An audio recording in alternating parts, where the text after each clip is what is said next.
I guess so. Welcome to Fly Nubian Money, where we help you master your mindset and maximize your money.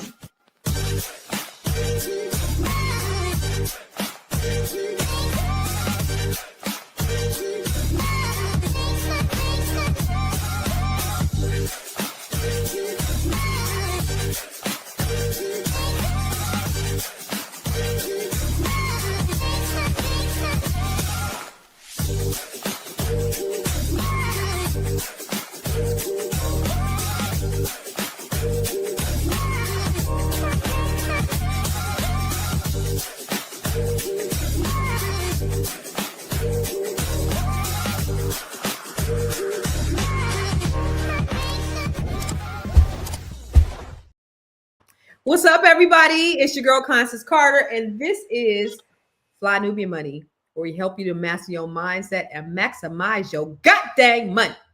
Let's go, money. Yes, yeah. Come on, sis. Come on. So listen, today is going to be an interesting topic. We're talking about this whole idea of militarization, militarizing urban neighborhoods. Is that really a way to solve crime?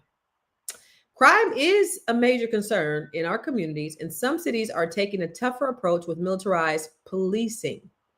But do SWAT-style tactics actually make neighborhoods safer, or do they make things worse? So we're going to break it down all the way down to the very last compound. And we're going to break down the numbers. We're going to explore the real life impact on Black and Brown communities. And then we're going to look at the situation or the solutions that actually work. But before we get there, I want to introduce the dopest women on the planet. These are my co-hosts today. I see Miss SCW, Dr. Sabrina. What's happening, Dr. Sabrina? Hey. Yes. So first of all, let me give you a shout out. Dr. Sabrina, thank you so much. Listen. Let me tell you guys real quick. I got to tell you a quick story about Dr. Sabrina. So I have a son. Dr. Sabrina lives in Jackson, Mississippi, or near Jackson, Mississippi. And so my son, who is going into his sophomore year at Jackson State, he's there by himself. Now I have two other kids. I went to college in Hampton, and we had a cousin over there. So, they were okay. But my son does not have a village out there. And so I was really concerned. He was there the first year but now he's off campus. And I remember after one of the shows, I asked Dr. Sabrina, hey, do you think I can get your information just in case, if I need, someone with my son, I really need them to have somebody, And she was like, yeah, no problem. I mean, listen, I'll go and we can do lunch or whatever. And I'm like, thank you. Well, y'all, my son moves into these apartments. They got bed bugs, right? so they're coming to spray the bed bugs. And then one day he found a roach, one singular roach. And he was devastated. He was devastated. They gave him his dirty ass apartment with bed bugs and a roach. Probably roaches. They don't be just one. So he was like, I'm just gonna sleep in my car. I mean, his heart was broken, Dr. Sabrina. He was really having a hard time with this. It's like, I'll sleep in the car. And I said, well, wait. I have somebody. If I ask her if you could spend a night, would you? He was like, yeah. Now my kids don't spend a night nowhere. So this had to be a dire situation. This boy said yes to a perfect stranger. He was going to sleep in his car. And it's 10 o'clock at night when I called you, Dr. Sabrina. It was 10 o'clock. It was after 10, I believe. Yeah. And she answered the phone and she was like, yeah, I'll go ahead and make up the room, the bed in the guest room. Yeah, he can come over. Oh my God, that's so sweet. Listen, I mean, when I tell you my heart was just bursting, I'm so grateful. And he said he hadn't had sleep like that in a long time. She fixed him a big old breakfast. He even invited his roommate over. She made him feel that comfortable. Everybody ain't like that, right? So she said, "Yeah, he can come over." She extended the invitation, but then people don't be thinking that you're gonna take them up on that invitation. And I called her at 10 o'clock at night, and she opened up her doors to my son. And I'm so forever grateful to you, Dr. Sabrina. So I just want to say thank you. Thank you. I couldn't thank you enough. See, Constance, you be talking about the South, but that's some Southern stuff. That is especially smaller towns, Southern stuff. I'm trying to tell you. And he keeps talking about how nice they were. And he was like, their kids were cool. Like everybody was cool, Mom. And so thank you. Thank you again, Dr. Sabrina. Thank you. It was my pleasure and my honor. I tell you, God blesses us to be a blessing to others. And I think if more of us live by that philosophy, then we probably wouldn't be having the discussion that we're having today. That if part. we really understood that we're here to help others. Yeah, amen. Thank you. And thank you for being a true example of that, a living example, because you could have been like, no, and it would have been okay. Like, I can't force nobody to let my kids come over there. You know, I'd have been like, okay. She said, no, I ain't got it. I can't do it, you know, whatever. And you didn't. So thank you. So anyway, I'm sorry. Had to just give you your props because I appreciate you, lady. And then next we have Dr. Charm. Dr. Charm, what's happening, Dr. Charm? Now, Dr. Charm she's a psychic medium. She is a medical physician. She is a stand-up comedian. And now, girls, ladies and gentlemen, she is a real estate agent. So not only can she tell you a joke, she could deliver your baby. She could predict your future. And now she could sell you a goddamn house. Okay, we selling houses over here. You hear me? All the things. So we absolutely have the absolute right people on this broadcast today to talk about this very subject about militarizing urban cities to fix crime. First, let's go ahead and take a look at the first video, and then let's jump into the discussion. The president has suggested he would send National Guard troops to Baltimore. Although he has not said when it could happen, he is adamant about fighting crime in the city. But Mayor Scott doesn't think the Guard is needed. We're good. We don't need or want the National Guard here in Baltimore. He says the president is targeting Baltimore because of the city's demographic. It seems that they want certain communities and certain types of people, especially people that look like me, to be easily depicted as violent or born criminals, so to speak. We have to make sure that we don't give them that. And we have to make sure that we, at the same time, stand up for our city and our neighbors and our neighborhoods, but we cannot allow them to get what they want.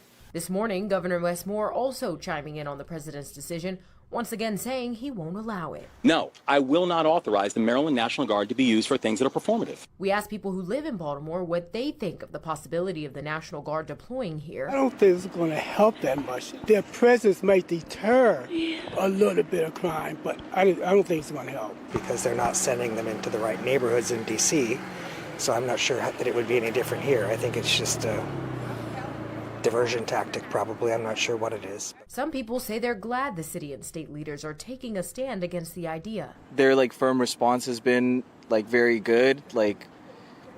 I think it's good that they're not taking a backseat in terms of just letting Trump do whatever he wants, such as other governors from other cities. Stephen Kelly, who has lived here the last 25 years, says he would like for people to see Baltimore in a different light altogether. I think people need to come here and see it and experience it. When I first moved here, I had the same thing. Everybody said, oh, murder capital, blah, blah, blah. And I'm like, well, you're watching too much TV. You need to come and see the real thing. The push for having a National Guard presence comes just after new data from the mayor's office shows the city having reduced crime numbers since this time in 2024. As of September 2025, homicides are down 29%, non-fatal shootings down 20%, carjackings down 21%, and robberies down 30%. Janae Wright, WMAR 2 News. All right, so what do you think, Dr. Charm? Is it necessary to militarize these cities, to bring in the National Guard to stop the crime?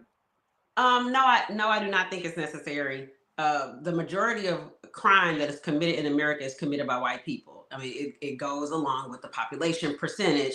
And so they try to twist some of these white supremacists try to twist the statistics around, and it's just not the case. They commit more crime. They're arrested for more crime. I just pulled up some stats. As of 2025, the amount of crime that white people are arrested for is the white arrest in 2025 was almost 4 million. Black arrests was 1.6 million. The Hispanic was about 1 million. And so, they're leading the pack. But the problem is that we're in an administration where this is a highly racialized administration. These dog whistles to the kind of the good old boys, the MAGA, the Make America Great, to where, that's the Confederate flags and the Dukes of Hazzard and all this kind of stuff. And so it's calling out these dog whistles. These people are not afraid to really show themselves now because they feel comfortable. And so Trump can go in there and send things there. The only thing that I have to say for our community, though, is that, yes, the statistics are showing that these, especially those carjackings, I think they said the carjackings dropped by 80% in D.C. And so let's just not give them an excuse to have to come and do this. Okay, so you talked about the numbers. You talked about 2 million of the crimes are committed by white people. What do you say that the where they say we're only 13% of the population, but we commit most of the crimes? What do you say to that? That's not true, and it's actually 4 million white arrests. But the problem is that what happens is we have a disproportionate amount of convictions, and that it harkens to the systemic white supremacy, where the system, they say, oh, it's a broken system. No, this system is working exactly how it was supposed to work. The police were initially slave catchers. And so again, when we had freedom from slavery, it was involuntary servitude, except in the case of conviction for crime. So that was that 13th Amendment. So yeah, slavery was outlawed, but if you committed a crime, you can legally be a slave, which is why these people are in jail making license plates for 20 cents an hour. Right. So that's the issue. Yeah. So that's a talking point that your alt-right people have. And here's the thing. So we got 13% of the population who commit so-called commit most of the crimes, but 53% of the exonerations are Black people, meaning 53%, over half of them are wrongfully convicted. Okay. So let's not get it twisted. Dr. Sabrina, what are your thoughts around that? Well, sending them in may deter crime. It may serve as a deterrent. But at the end of the day, it's almost like just really looking at the symptoms and not peeling back to get to the root cause of why we have the crime in the first place. Mm-hmm. And I think, it's ludicrous of us to think that you can basically take everything out of a community, all of the, means for economic earning, economic growth. You take everything away from a community, and you are surprised when you have a high crime rate. That shouldn't be surprising. There's nowhere for kids to play. They don't have parks. And here in Mississippi, I've seen situations where, our kids like to play basketball. Okay, but you go to the park and they take down all the basketball goals. But yet we can build pickleball goals. That's the big thing here. Y'all play pickleball? I don't, but whatever. But we can find money to do that. And so it's just sad that we have gotten to a point where it's all about, it boils down to a society really of haves and have-nots. That's what we've created. Right. So listen, this is definitely, let's get into this conversation about militarizing urban cities to fix the crime. And we got another guest getting ready, or another co-host getting ready to come on here right after the break. But let's go to the break, and then we'll continue the conversation. When we come, it's a good show right here. But I'm biased. If you are just tuning in, you are watching Fly Nubian Money, where we help you master your mindset and maximize your money. My name is Edmon-Williams. I'm also known as Miss Black Hollywood, and I'm the proud producer of this show because it is lit. If you want to receive notifications for when we go live Monday through Friday, 1 to 2 p.m. Eastern Standard Time. All you have to do is text the word Queens to 87948. That's Queens to 87948. That's QUEENS to 87948.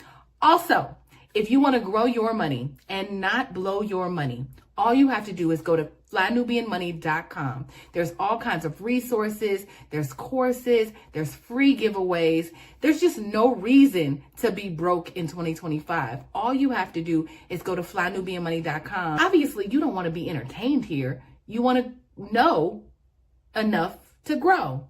Wait, I need to put that on a shirt. You got to know to grow. Got to know to grow. So know and grow with FlyNubianMoney.com. All right, so we are back, and we're talking about the whole idea of militarizing these cities to reduce crime. And we want to know, do you think it's a good idea? So I want to ask Miss Black Hollywood, what do you think, Miss Black Hollywood?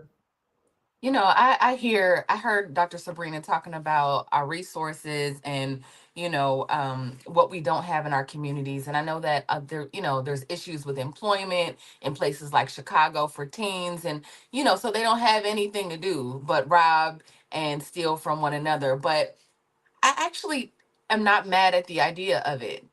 If just for something to try, something to create a presence and get rid of some of the things that are happening in places like New Orleans and the South Side of Chicago. And not, I know those cities are not bad. I'm just saying the violent things, the shootouts, the people randomly getting shot in the face, like we were talking about earlier. Just like, I don't know, just trying it to see if it can maybe help with reducing the YNs and the degenerates of our community. If maybe that can help. And I don't know. I don't know if that's the answer, but I'm willing to give it a try. It is a temporary solution to a long-term systemic problem. Because what happens when the National Guard leaves? Okay. So I was actually in DC a couple weeks ago, and the National Guard was at the harbor, and they just looked like 18-year-old kids, just kind of sightseeing. They served as no imminent presence. Yes, carjackings went down because they're all around, right? But this is a systemic issue. And when you guys were talking about that, Dr. Sabrina, when you look at the history of this country, when Black people started going into these urban areas, they had what's called white flight.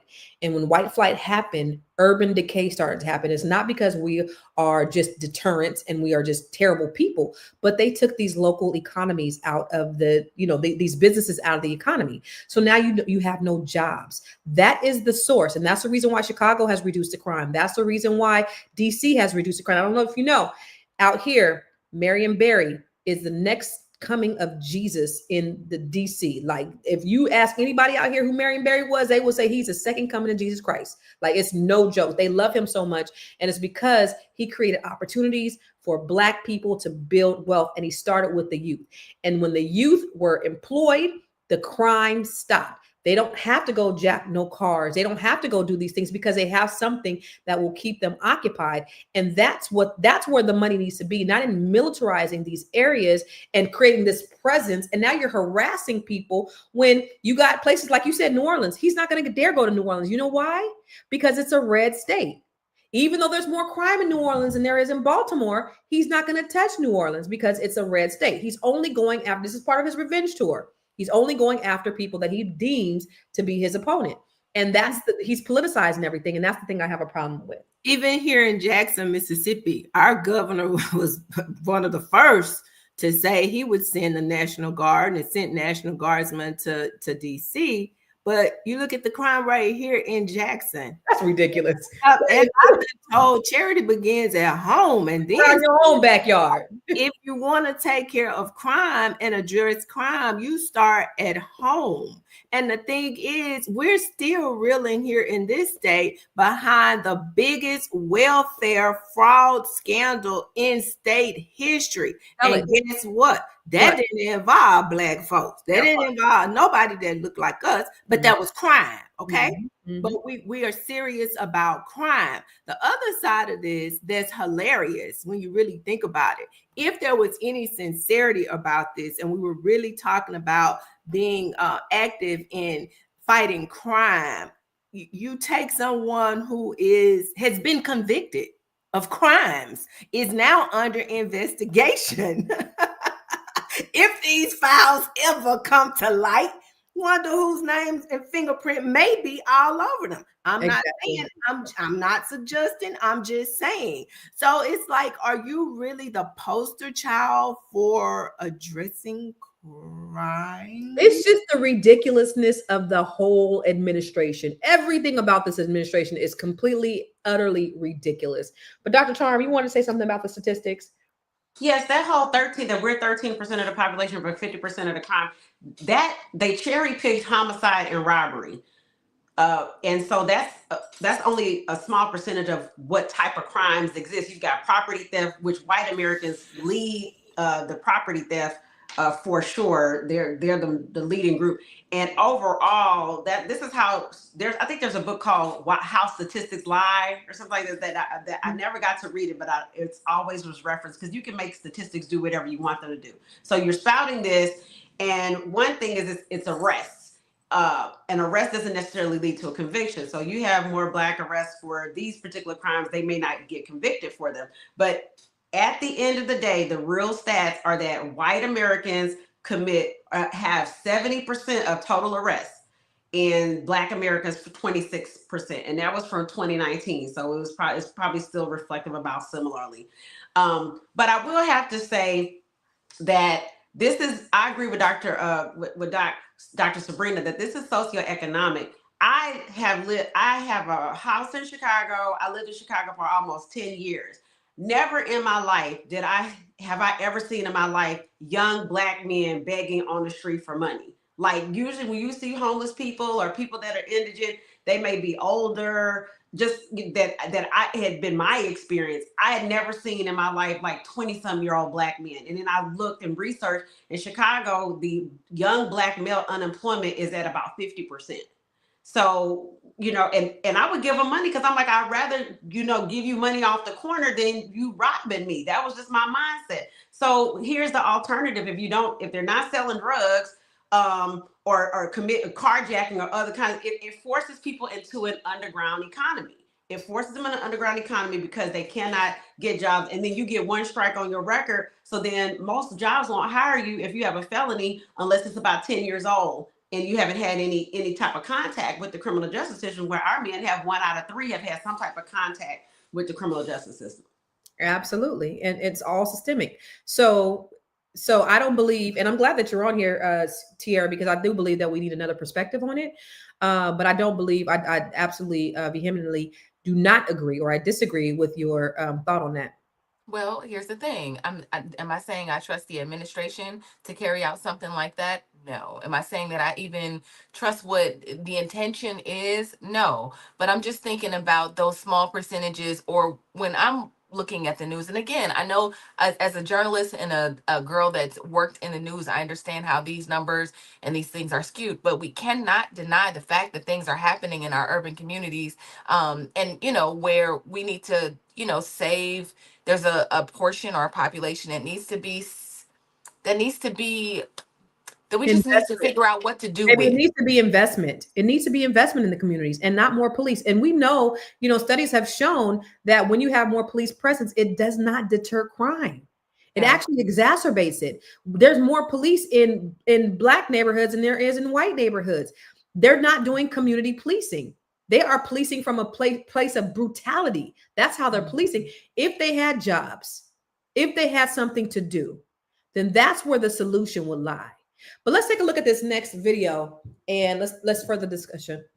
When the president of the United States makes a declaration of invading cities, again, we know that we're in trouble.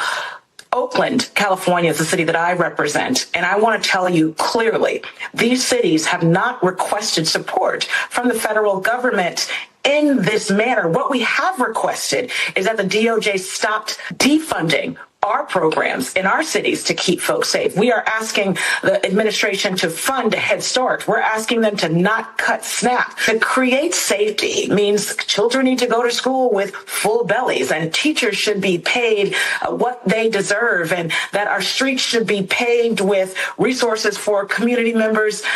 The Trump administration is slashing those very, very benefits. They don't care about safety. This is an attack on Black cities. This is about control. If the United States wanted safer cities, we would provide the mechanisms for those safer cities. The overreach is intolerable. My mayor, Barbara Lee, has worked with numerous communities within Oakland in her 8 short months to reduce crime by 30%. And we understand that victims of violent crime deserve better. What they do not need is, again, a militarized city that could, in fact, infringe on their own rights. No one's asking for that. When the president of the United States makes a declaration of invading cities, again, we know that we're in trouble. Oakland, California. I mean, she basically said it. It's all about investing in these cities. I mean, what do you say to that, Miss Hollywood? Miss Black Hollywood? I don't disagree, y'all. I'm not on here saying, I'm specifically talking to, and I know it's just a matter of like jobs and resources and putting certain programs back into the community. But maybe it's not militarizing, but maybe we're policing our own communities, finding ways to mentor those youth in those areas, maybe putting a hand down. I don't know. Sometimes I'm thinking about some of these YNs that are like in different communities. I mean, I don't send them off to war. Send them out. Y'all want to be hard and shoot up the communities or shoot up things, like maybe have consequence for them. I don't know, but there's a part of me that feels like, y'all, if we had harsher ways harsher consequences instead of like going to jail and just living off taxpayers' monies, there was harsher things that kept, in other countries, they'll chop your hand off, right? Chop your head off. I don't know. People won't do it. I'm saying something as extreme to make people second guess, saying like, I go to jail, I'll shoot this, like thinking, having a second guess. And I don't know what that looks like. It's probably not militarizing, but I think there should be some harsher consequences instead of them getting, just getting to go to jail and live rent free. So let me just tell you really quick what the role of a National Guard is. Okay, they are, number one, they're for disasters. Okay, so they're called in during natural disasters like hurricanes, floods, tornadoes, wildfires, and earthquakes. They're supposed to provide emergency relief. They're supposed to be activated by civil unrest, insecurity. They are also can be combat overseas, so they can be mobilized by the president to serve alongside the Army and the Air Force.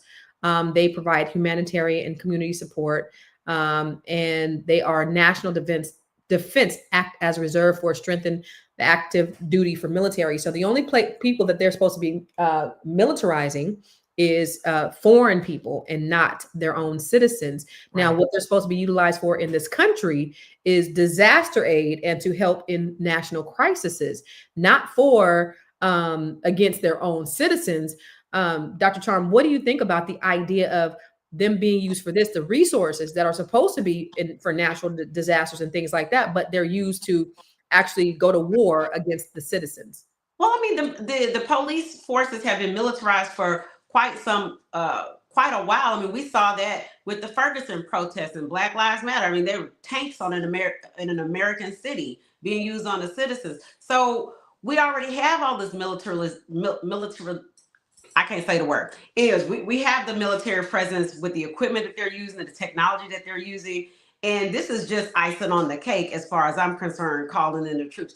I think, he's hearkening to that old days with was it Teddy Roosevelt and the Rough Riders? It's just like, that appeals to his base. We're tough on crime. When your base represents the community that commits the most crime, which is the irony of it all. I think if they took that money that we've been spending on the military and put that towards reparations, social programs, things that would help people keep jobs, put it into Black businesses, because guess what? Black businesses are going to employ more Black people than white businesses do. I mean, they employ, most of their employees are other Black people. And so if you're able to divert that money into other areas, that's prevention, because 80% of crime is property based. And you cannot tell me that if somebody's rent is paid, they got food in their refrigerator, their kids are not crying hungry, their kids are able to go to school, that they're going to go out and rob people.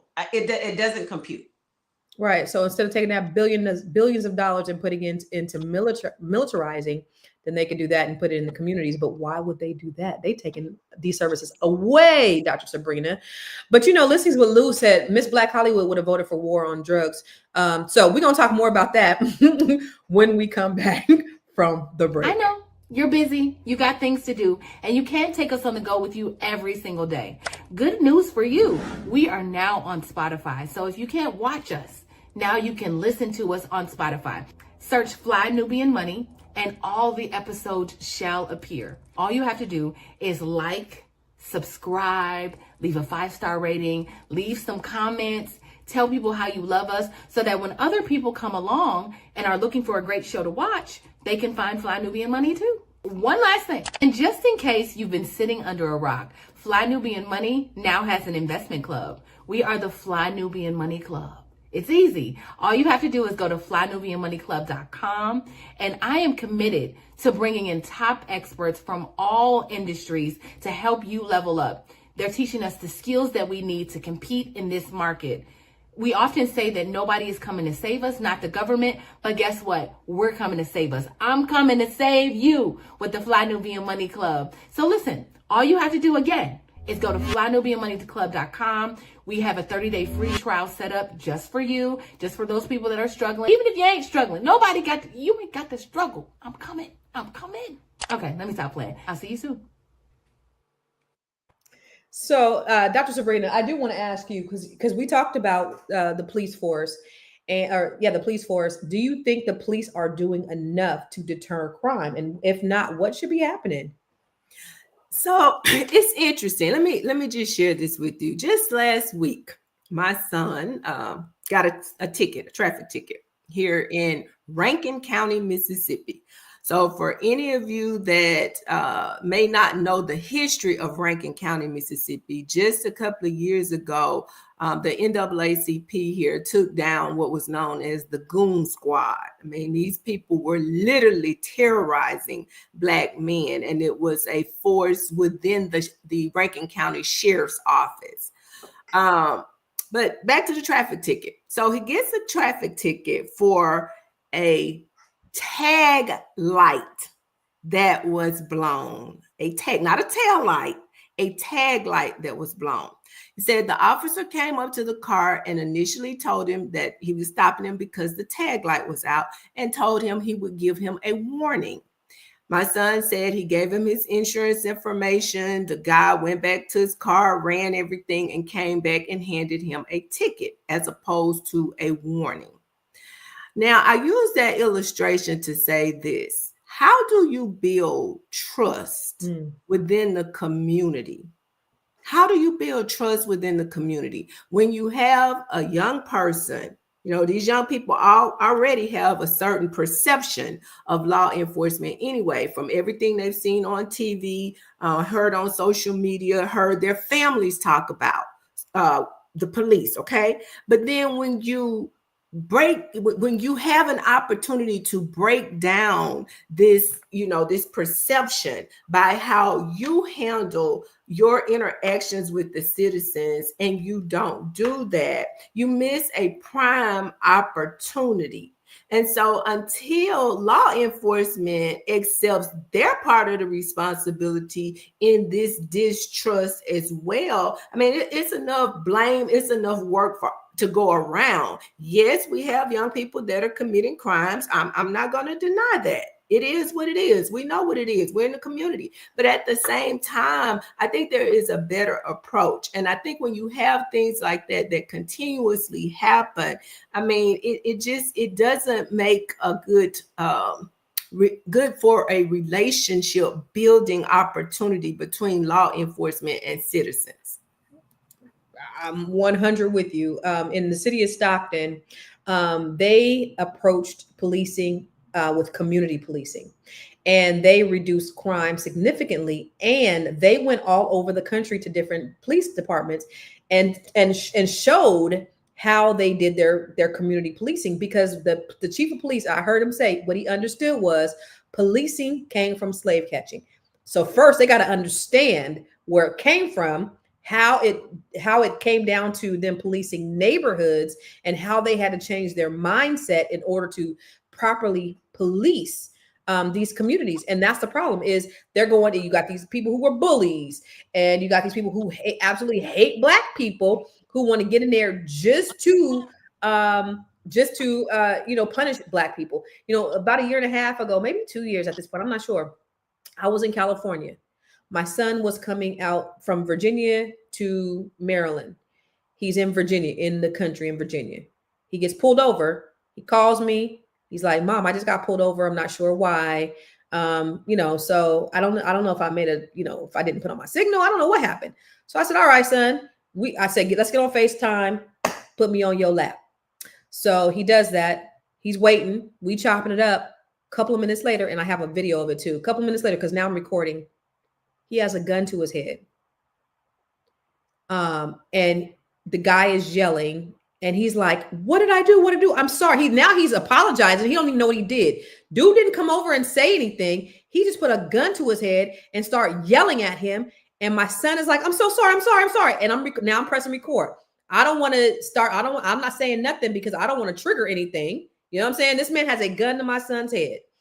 And my son in the video, he has this tear coming down his face and he is just shaking up. And the guy pulled him over because he had his all black Lexus. He just bought it from somebody, black on black tinted windows. He was black kid with dreadlocks, and he didn't know if his car was stolen. He let him get away, go away with no ticket, no nothing, because he knew he was wrong. And the only thing that my son thought in his mind, he told me, is please don't let me get shot with my mom on FaceTime. This is how they police. And this is the reason why the relationship between the police officers and the communities are as fucked up as they are. And this is a reason that it needs to change. But this is the type of thing that Donald Trump is trying to bring to these communities to intimidate Black people. He's not trying to help. That's not a deterrent. That's intimidation. And that's a difference.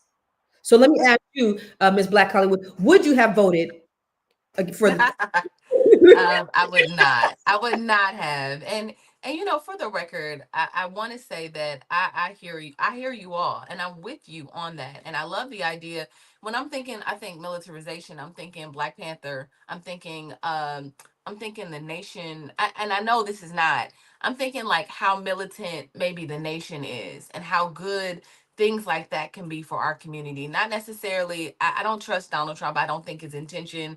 I don't trust the intention of the administration. So I would not have got on. I'm not on par with this. I'm just here just thinking and fleshing through some ideas, like what would this look like in our communities?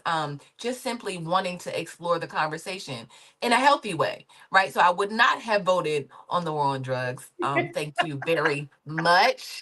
But I do believe that something has to happen. And like we've all said, the resources is one of those things, but I would love to bring back things like I said, I love how the nation, every time I come to Chicago and I'm around the minister or around the nation, I just love it. Like I feel safe, I feel protected, I feel in order, I feel in line. And I love that. And I wish maybe just like how they militarized the nation, I wish we had more of that discipline and order in the Black community. I mean, you know, I just do. I wish. Okay, well, let me ask you this, Dr. Sabrina. Do you think that we need more Black leaders to take back the Black community and teach them how to reign in rural places in this country? I absolutely do. Okay, so leave that right there. So do Chinese people have leaders in their community that keep them in order? I don't know what they have in their community. Do Hispanic people have leaders in their community? But I'm sure every community has some form of leadership. I don't know who they are, who those people are. But the idea is, I think, okay, for us, we got to look at when I say we need leaders. If you look at many families where there is not a male figure in the home, and that's the case in many families, somebody, especially when you have male children, somebody needs to fill that void. Somebody needs to fill that void. And I think a lot of what has happened in our community and what is happening in our community is a result of us not having people who are willing to step up and help fill that void. And it's sad, but when we don't have people that are willing to fill that void, then there's an opportunity for those young Black people to go out, get involved with the wrong elements, or those people that they look to as leaders, you know. So would that be a singular person that we have in our community? No. I think it's enough responsibility and enough opportunity for many people to assume that role. So, okay, again, I'm from the South. We grew up where, you know, even when mama wasn't there or daddy wasn't there, there were people who stepped in and stepped up. And we were taught to have the same level of respect for those individuals that we did for our parents. And so I wonder what a lot of this crime would look like, or if we would be seeing a lot of this crime if we still had people that were willing to step into those roles. But in many times we don't. Yeah, I think that comparison is really unfair, Constance, to make and just be like, oh, is there Mexican activists or are there leaders or whatever? I just feel like nobody has been targeted like Black people. And it makes me think of like how if somebody drops a bomb in the middle of the Black community and we're all like, oh my God, what do we do? Who do we follow? Because I feel like there's always this story or this narrative or these intentional we're targeted, right? So in that, there has caused a bit of disarray in our community that we can't front, and there needs to be leaders, or there needs to be I think people there to kind of say, like, herd maybe the people that don't know what to do, right? Don't know kind of where to turn. I don't see leaders as a I bad think the idea of a Black leader is an antiquated idea that a lot of people say. We just need Black leadership. We just need another Martin Luther King. At that time, in that moment, we needed somebody to speak on our behalf as Black people. We needed that one person, Martin Luther King. He was the one, right? But in today's society, we need leaders. We don't need one singular person. I agree. But here's the thing: those cultures do have leaders. You mentioned Mexican, the Mexican Americans or Hispanics and the Asians. They have leaders. They have countries. They have whole countries that support them. Look what just happened in Korea with the. I'm talking about here. I'm talking about Mexican Americans. It doesn't matter. Let me finish. Look what just happened at the Hyundai plant. This white lady called Immigration and Customs Enforcement on the plant, saying they had illegal immigrants there. They had all them people put on a plane back to Korea. But guess what? They had to negotiate with the Korean government. And as a result, now that whole plant is in jeopardy. So when you have Asians here and you have Mexicans here and people from other countries, they have a country that has got their back, that has a power behind it. Do you know that's one of the reasons why we have Columbus Day? Because there were 12 Italian people lynched in New Orleans. And as a result of that, the Italian government threatened to break diplomatic relations with the United States. And so to appease the Italian government, then, they started to, they brought Columbus Day as a holiday. And I think this was like 1917, 1919, around that time. So these countries have these people are satellites from their country. Remember, you're talking about Korean nationalists as a but I'm talking, but even Mexico. Even Mexico, those people that are here from Mexico, they're sending billions of dollars back to Mexico. I'm not talking about people from Mexico. I'm talking about people who are from here, who've lived here. Their grandmamas lived here. There are people, right? But they still have a country. They still have a country that protects them. They don't have. There's not a Mexican American leader that you can. They still have a country that protects American. I'm talking about in America. I'm not in America. They still have the leaders in Africa. Like, yeah, I mean, it's the same thing. They still have the mother country that protects them. And Black people, we don't have that. Because we have been here. We have in the diaspora. We got leaders in Africa. No, but we've been here for over 400 years, so we have an ethnogenesis. We can't trace back what country we come from. Most of us can't say what exact tribe we come from. I happen to know because I got my DNA test on the wall. But even with that, they don't offer us any type of diplomacy. They don't offer us passports. Like I have a heritage from the Akan tribe in Ghana and also from Cameroon. Cameroon and Ghana is not giving me a passport today. So they don't, and also those countries have been colonized. They're not economic superpowers. They're still in a developmental stage. And so we don't have that. Whatever we have is what we made here in the United States. And I do we need leaders. I do agree with you that our problem is having one leader. You kill one leader, you kill the whole movement. We have to have leadership. And that's where I agree with like what we got to be singularly focused on I was about to say, if there's one accord, that's the thing. Everybody want to do a different thing and be the star, right?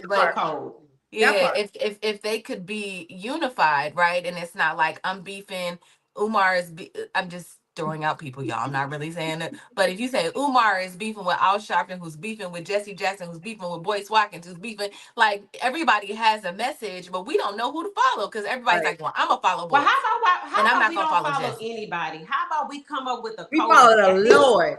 How about we come Yeah. up with a code of ethics and we stick to that as a community? Because Black people have always had a certain code of ethics, and it's gone down the drain, I think, recently in the last 30 years, especially with hip hop being so negative and destructive. But we had a code of ethics. If somebody is in the neighborhood and you see a kid running down the street and they not minded, guess what? Everybody on the block could pull a switch out and whip their child. But let me tell you something, Dr. Or you Charles, can knock on somebody's door and get a meal. So we had a code of ethics as a community, and it's let me tell you something, because Negroes ain't gonna listen. Ice Cube had a plan for Black America, and you uppity Negroes got mad at him because he had a great plan and nobody wanted to follow him. That was the Democratic shields. Those people are backed by the Democratic Party that came after Cube. Those were Democratic shields, and they're bottom page. Yeah, but it was uppity Negroes. He got some. He's trying to get everybody on one court. I'm trying to help you, raggedy ass ninjas, and then y'all mad at me because I went to Donald Trump. But anyway, let's talk. Let's go to the next video and let's talk. Let's further the discussion. What's good, y'all? It's Eternal. So look, if you haven't seen these videos before, I like to keep y'all up to date with positive news and positive things that are going on in the city of Baltimore, as the media that covers our city generally isn't good. But today I'm gonna do something a little bit different, because this video specifically is something that I feel like anybody that lives in the city needs to hear, because us as residents, us as people that were born and raised in the city, we need to stay informed when it comes to stuff like this. So most of y'all probably know, but by the slim chance that you don't, Donald Trump has dispatched the National Guard to pretty much federally take over the entire police force of Washington, D.C. And in the conference where he did that, he showed a lot of ignorance, and he showed a lot of lack of just knowledge, which is sad for him to be the president of the United States, but yet he's just talking and saying whatever he wants to say. He mentioned cities that are quote-unquote too far gone, cities that have crime that is rampant and out of control and that they're too far gone. He listed Oakland, and he then listed Baltimore. And it's pretty ridiculous because, you know, again, if you've seen these videos or if you just have seen news, this is probably the lowest year of crime that we have had in general in a long time. We were removed off of the top 15 most deadliest cities list this year. We just went a whole week without homicides. We're on pace to have the lowest amount of homicides since 2011. We are having record low crime that is pretty much being the lowest in history, and some metrics are the lowest in the last 50 years, which I wasn't even born. So with all that being said, and listening to the president, Donald Trump, it's a complete contradiction and fallacy. And this right here is a letter from our amazing mayor, Brandon Scott, who is in complete opposition and opposed to what Donald Trump is doing in D.C. and what he thinks he's going to try to do in Baltimore. The letter says, "This morning, the president and members of his administration announced plans to deploy the National Guard in Washington, D.C. and take over the city's police department.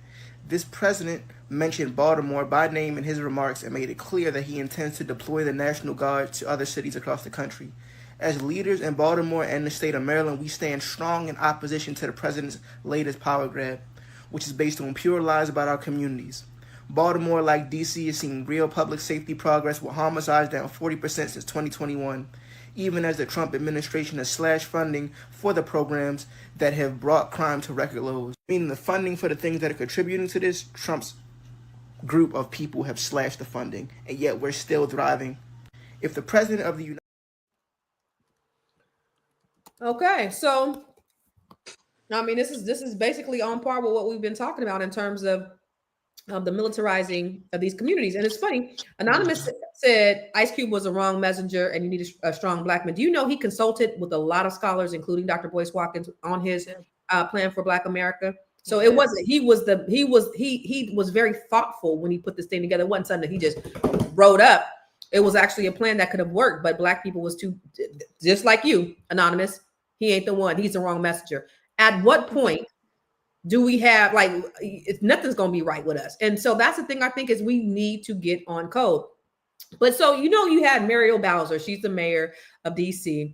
And she initially said that having the National Guard wasn't the most efficient use of resources, but now she's saying something different.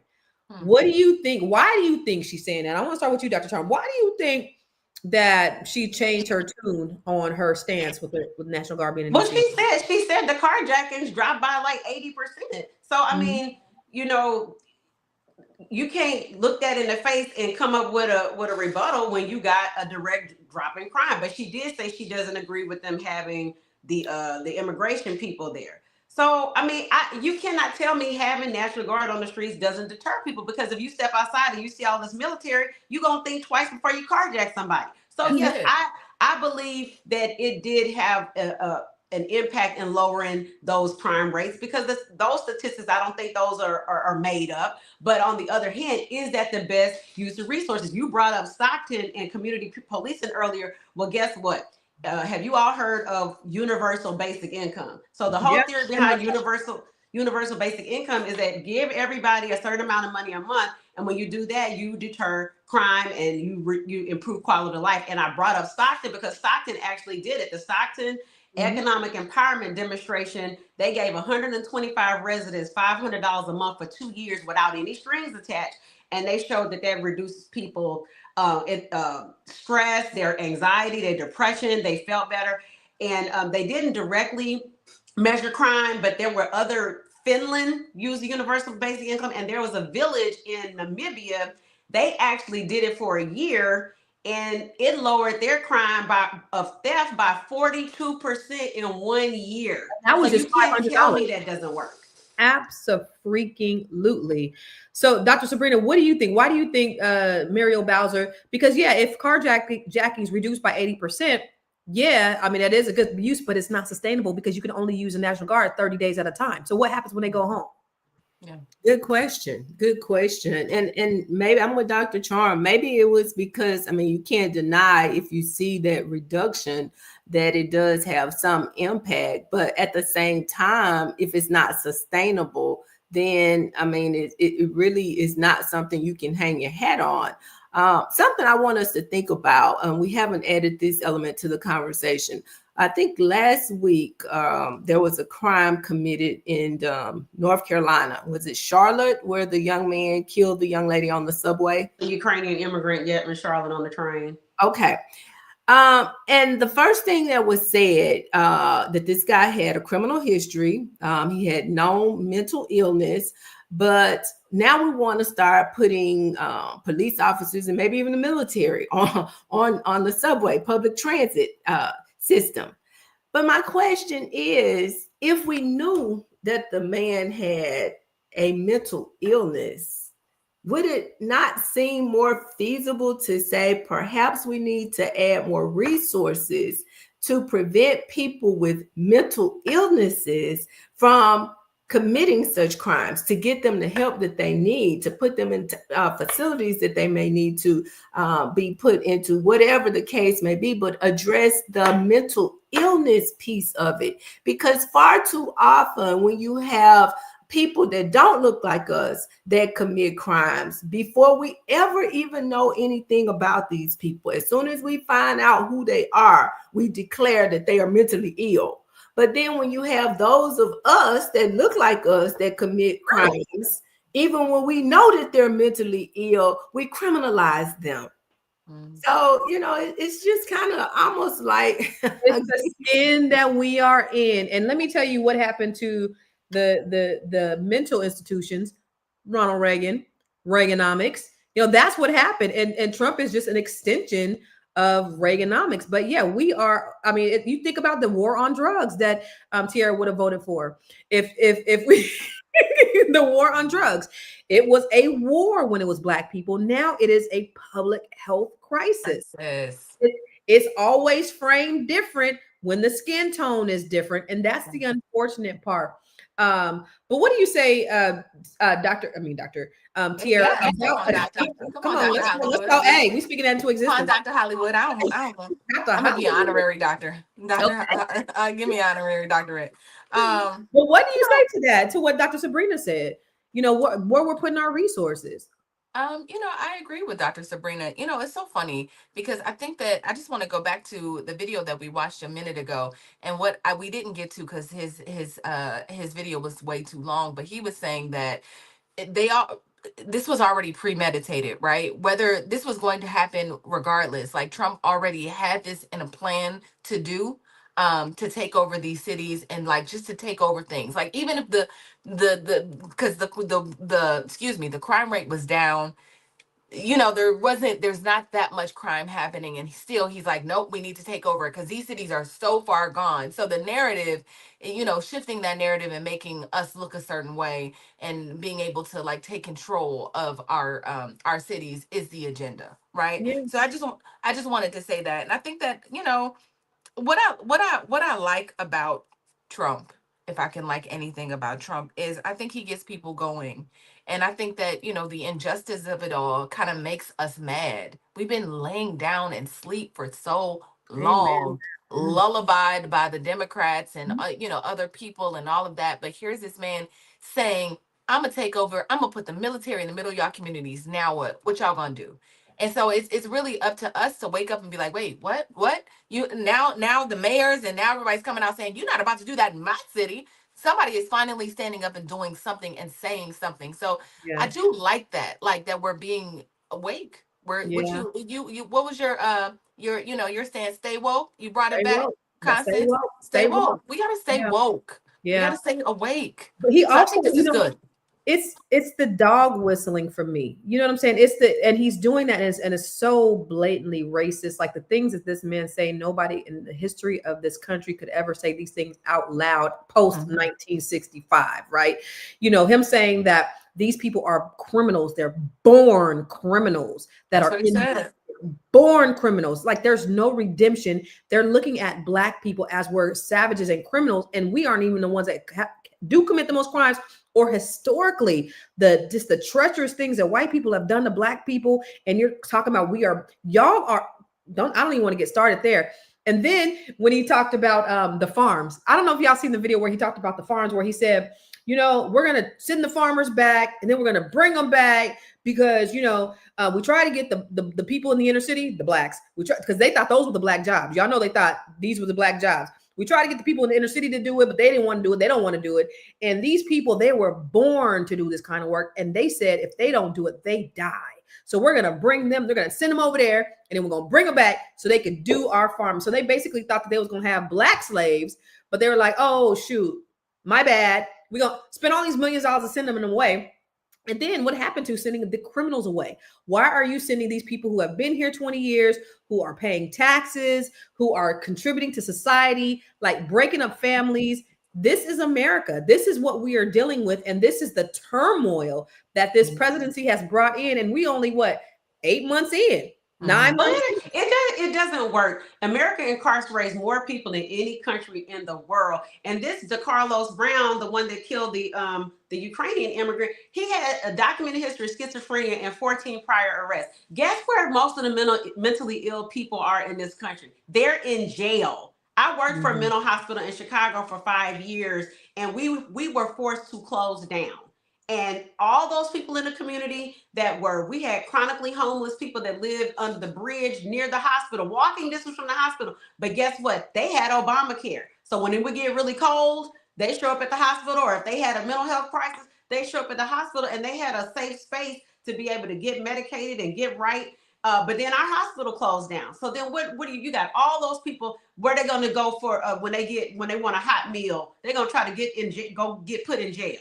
Or if they have a mental health crisis. And Chicago happened to have a lot of officers who were trained for crisis intervention, which is like when you intervene and you don't just arrest them and throw them in jail, you actually call the psychotherapists and the behavioral health folks to try to get them into the hospital as a diversion to go into jail. So they happen to advocate that in Chicago. But you still have the problem of all these people that have criminal history, mental health histories. And then his own brother, I think he'd only met him twice. He said, oh, he's on my daddy's side of the family, and they all go to jail on that side of the family. I'm like, you got generations of curses. That's what you got. That's crazy. I mean, and the resources, again, they're putting the money into the wrong resources. And that's what the bottom line is. Let's take a look at some stats on According to a 2022 study, cities that deploy SWAT-style operations see mixed results. Some crime drops slightly, but community trust often declines significantly. Urban areas with high poverty and unemployment are more likely to see militarized policing, even when violent crime is stable. Survey shows 60% of residents in heavily militarized neighborhoods report feeling unsafe around police. Go to that first one again. According to 2022 cities that deploy SWAT-style operations see mixed results. Some crime drops slightly, but community trust often declines significantly. So my question to you for your final thought, ladies, let's talk about, some solutions and community trust. How important is community trust in making changes in all aspects, right? Not just in the government, in our communities, in our families, in all those different areas. How important is that to change the narrative of what's going on in our communities? And I'll start with you, Dr. Charm. I think it's extremely important. I am an advocate of the universal basic income. I'm an advocate of social programs. I'm an advocate of education, but even having an education doesn't get you a job. So I am an advocate of skilled trades and people having businesses that even if it's just the plumber and that's his business, he's able to make $200 an hour. But I pay my electrician $250 an hour. Doctors don't even make $250 an hour. So I'm an advocate of having things that give us an alternative to criminal behavior, which is really a result of low socioeconomic status. You can find me at CharmGirl77 on Instagram. I know we ain't really talked about any comedy today, but if y'all want to have a break from this serious topic, y'all come see me at City Winery in Atlanta on Monday, September 15th. I got an 8 p.m. show, Jokes and Notes. You can still get tickets. My link is on my IG. Come see me. I'll make you laugh and forget about these problems for a few minutes. She's going to make you laugh and make it clap at the same time. Miss Black Hollywood, what do you think? How important is public trust? You're muted, baby. Yep, because I'm just talking. I think it's very important. I think it's important more than us trusting them and police and all of that. I really want us to trust one another. I think that Black people have embraced this story. I'm a story girl. I live in Hollywood. I write a story. Story is my jam. Storytelling is my jam. And I think that we've purchased and bought the Kool-Aid, and we believe the things that we've heard about ourselves, about our community. And so I just think that if we can start to trust ourselves and trust the people, when I see Black women, I have to literally, sometimes I have to disarm them, right? Like in the streets, I'm like, hey girl, how you doing? Oh, I see you wearing that dress and them shoes. I gotta, when I meet certain people, I feel like when I meet us, I gotta all right, brother, I see you with that nice fade, whatever it is. I just think that there's something that we've purchased that this country has given us a story about ourselves that we bought. So I would just say, let's start with trusting the people that are in our communities. Don't trust everybody, right? You can't trust everybody because people be scamming, as you learned last week on the show. But if you can find your Dr. Sabrinas, your Constance Carters, your Dr. Charms in your neighborhoods, and we can go back to that. What, like you said, Dr. Sabrina, or I don't know who said it, I used to get my hair pressed by Miss Edie, who used to live up the street. And then this person used to press my hair, and that person used to be like, now I'm gonna tell your grandma, you better stop that. And I would stop, just getting back to that where we have real community. And so I would just say that let's start trusting us first. Before and then I feel like just doing that would make a huge difference in our community, period. Good shit. Where can we find you? Oh, I'm at Miss Black Hollywood, actually, and also you can find me at CarmenJ.com, or you can find me at CarmenJ. Okay, so I need to put a plug for my sis. I listened to the entire album. If you have not gotten this album, you gotta do it. Bomb. Okay, it's the bomb. I'm gonna tell you, I was so damn invested. Okay, I'm listening from the beginning to the end. So yeah. I'm if I could just share, It starts out as a love story. Boy meets girl. They fall in love. I'm like, oh my God. Oh, my heart. Oh, it's so good. Then the Negroes start doing what Negroes do. I'm like, you're not calling me anymore. And then all of a sudden, hey, you know what? I just think, this is just too much for me. And then all of a sudden I see him with somebody else. And it's just the cycle of falling in love and heartbreak. So there's poetry in there. There's the storytelling, Miss Storyteller, and then there's the song. I mean, when I tell you, and the songs were bomb, but there were no skips. There were no skips. There's None. no skips. No Dr. skips. Sabrina said she listened to it at 4 a.m. in the morning. She was Girl, talking no to skips. Jesus, and Jesus told her to listen to my album, and she rolled over and listened to it. Let me That's tell you what something. happened. First of all, this is not a rap album. This is not a rap album. This is an R&B album. She actually sang. She don't just sing, she sings. Okay. Yeah. So back up, Anonymous. And don't say shit until you go and buy the album and download it yourself. Then you can have some feedback. Then you can have some feedback. No, I'm gonna talk shit to you. You could be nice to him, but I'm gonna talk shit to Anonymous. I like Anonymous. You know what? Anonymous been reasonable today. Pulled up on it. Like Anonymous is like one of my favorite people outside of like everybody else that's on it. But I enjoy his back and forth with y'all. He cracks me up. Talk your shit. He was on good behavior today. He was actually had some cogent thoughts. So I'm gonna give it to him on some of his statements today. Listen, sometimes sometimes Anonymous is like the voice in my head. He'll say something like if the Queens, I remember one day Lala started crying. He was like, all right, goddamn it, it's getting too sappy around here. I was like, like he just says whatever, and he cracks me up. So you talking about keeping it real. No, he be talking his shit. Go listen to the album, Anonymous. But no, I absolutely love it. I love his engagement, but it's a dope ass album. So definitely you guys download it and pass it and share it and everything else.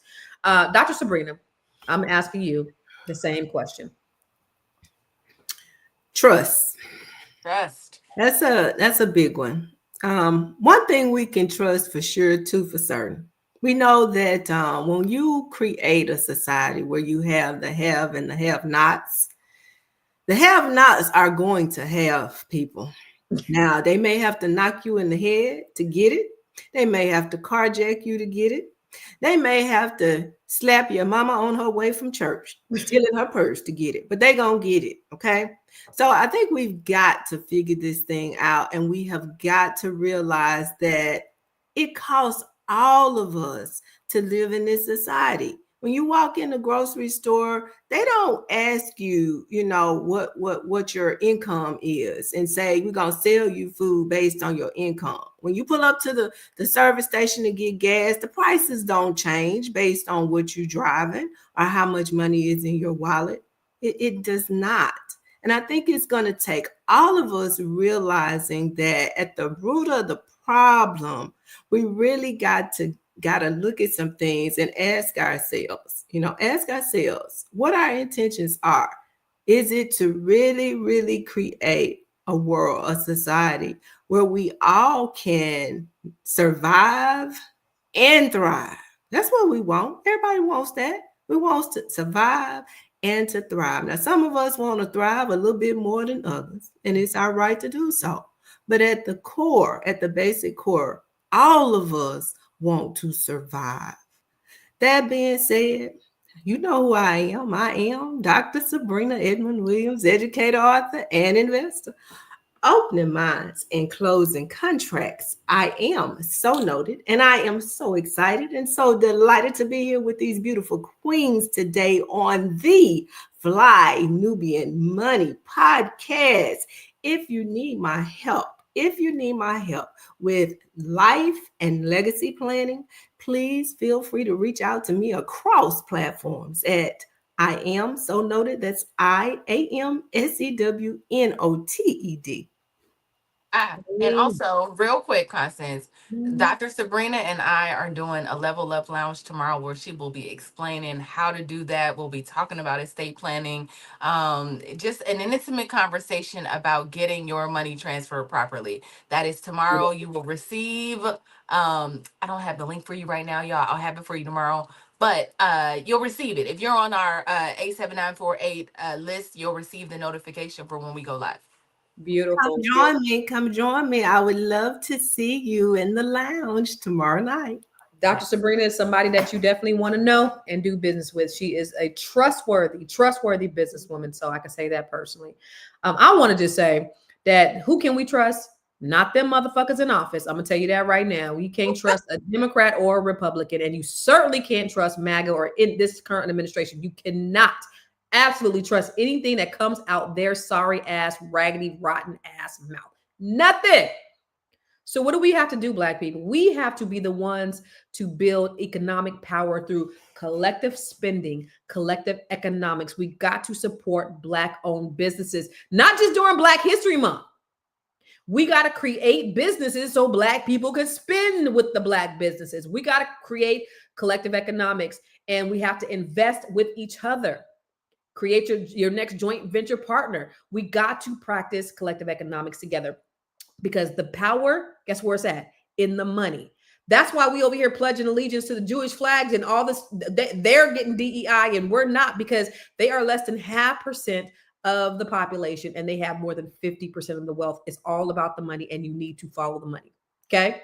Second thing we got to do is we got to educate ourselves. We got to not only educate ourselves, but we got to share the knowledge. Each one teach one.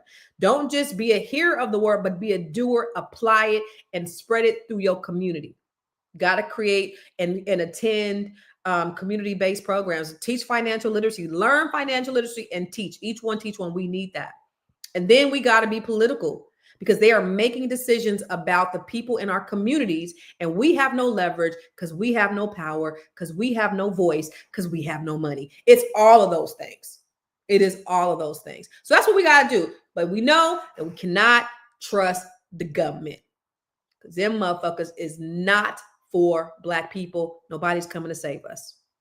That's it. And that's all. So, y'all, this has been a phenomenal conversation. And I just want to say, militarized policing might seem like a quick fix, but the real solution is complex, involving economics, community programs, and trust. That's what I just said. Oh my God. Crime prevention isn't just about force. It's about equity, opportunity, and accountability, y'all.